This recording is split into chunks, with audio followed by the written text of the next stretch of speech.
Apologies, I wasn't able to do a fight week preview earlier, but it's been a really hectic week, as you can see. As I'm recording this video right now, 7:17 p.m. Eastern Standard Time, May the 3rd, 2025. I've put out 25 videos in the last 7 days, so that's a career high. Well, I'm not going to say a career high. The most videos I've done in probably about 4 years or so. So anyway. The monster returns. Naoya Inoue. I always, you know what? I'm going to go ahead and say it. I have a speech impediment. I've been trying to pronounce this guy's name for over a decade now, and I just can't seem to get it right. You know who first put me on him? Office Honcho, boxing. I'm talking about maybe it probably was a decade ago. He was like, yo, you need to start watching him. He's going to be the future. It was about a decade ago. Because remember, he had a fresh start or fast track start where he got a title shot, as you can see, in his, sixth fight? By the way, I'm TstreeT Controversy with Fight View 360, 29-0 with 26 KOs. The fight's going to be taking place in the T-Mobile Arena in Vegas. I'm interested to see how the crowd's going to fill out because there was talk and chatter that the fight wasn't doing too well with ticket sales, and that's understandable because in reality, he's a global superstar, but over here in the States, he's still getting his footing. Now, don't get it twisted. I respect the game. I understand exactly who he is. I am up 3, 4 o'clock, 5 o'clock in the morning watching and covering his fights. So, for example, let me say when I came in. I did cover all of his fights in the World Boxing Super Series tournament. This is where I came in at. I believe this was my first post-fight video on him. Jesus, that was 8 years ago almost. My goodness. And it was also his first fight here in the States. Yeah. Wasn't this that HBO Superfly card? I remember those. Yeah, this was the first fight I ever covered of his live and in real time.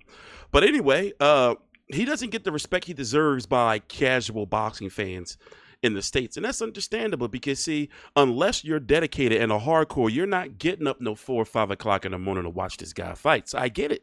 You got to work. However, for the hardcores, for me, it's the perfect start to a day. Well, anyway, he's going to be taking on a fighter by the name of Ramon Cardenas. I did get the chance to watch a little bit of tape. He's fought on ProBox before in the past on YouTube. And frankly, let's go ahead and be honest. I haven't seen anything that would make me believe that he can pull off an upset. I just haven't seen enough. Now, one thing I can say is Inouye's been getting hit a lot more over the last few fights. Kim, Doheny, Neary, both laid some hands upon him. So, I don't know. I'm not going to say it's because he's getting older because no matter what, he comes back and he puts a boot in their ass. But that is a bit concerning, especially now that he's going to be taking on some stiff competition going forward. For example, he's supposed to face Akhmadaliev next. According to Eddie Hearn, that fight is done. A fight we've been looking for God knows how long. At one point in time, Marajan was talking about, or his team was calling Inoue a duck. And then after that, if we're lucky, we'll get him versus Junto Nakatani. Nakatani's supposed to be moving up after, what's his next fight coming up? After his fight next month, just a month away, against Ryusuke Nishida. I've watched him before. What card was this that he was on? I've seen him a few times. Manny Rodriguez, I remember that. Rodriguez retired after that fight. What card was this?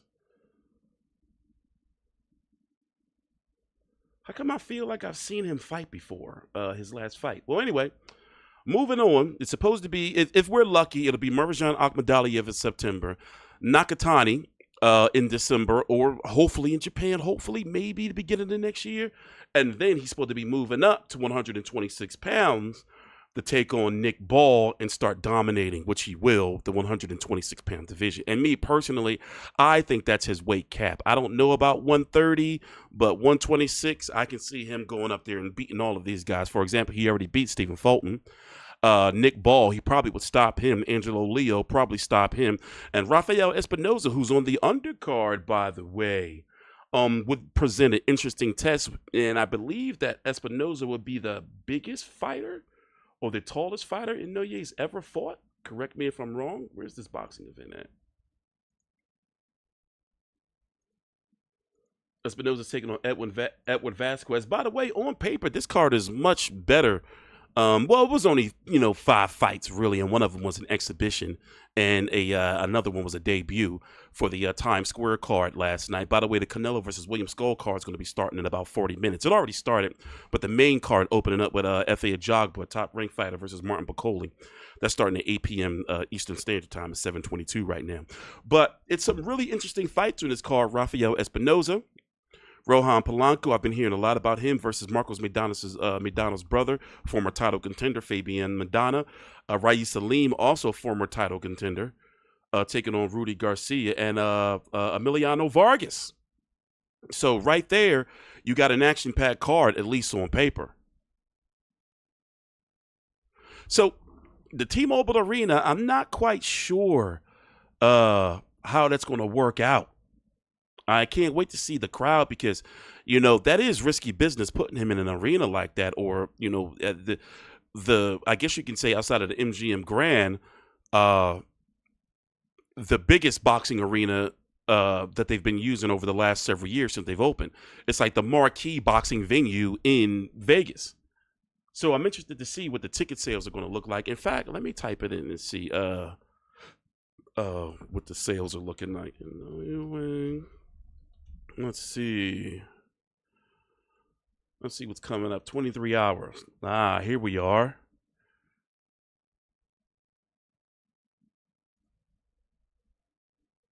Not too bad. I'm guessing they're gonna. I'm not really upset with this. I wouldn't be upset. I'm not. This is not too bad. Obviously, they're going to block off the upper bowl of the arena. This area right here. I wonder, if they're going to get 10,000 or so in attendance. Tickets listed 1,242 left. Face value listed at 830,000. Let's see here. We can find anything else on the ticket sales. And you know what? You have ignorant fucking stupid boxing fans. They say some dumbass shit like, well, he's supposed to be such a big star, he can't even sell out the T-Mobile. Don't listen to the motherfuckers. They don't know what they're talking about.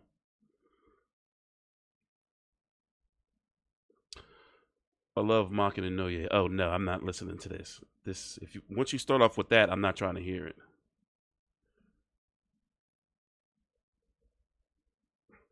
If you aren't the type that likes sitting in the crowd and you're getting table seats, terrace level for $150.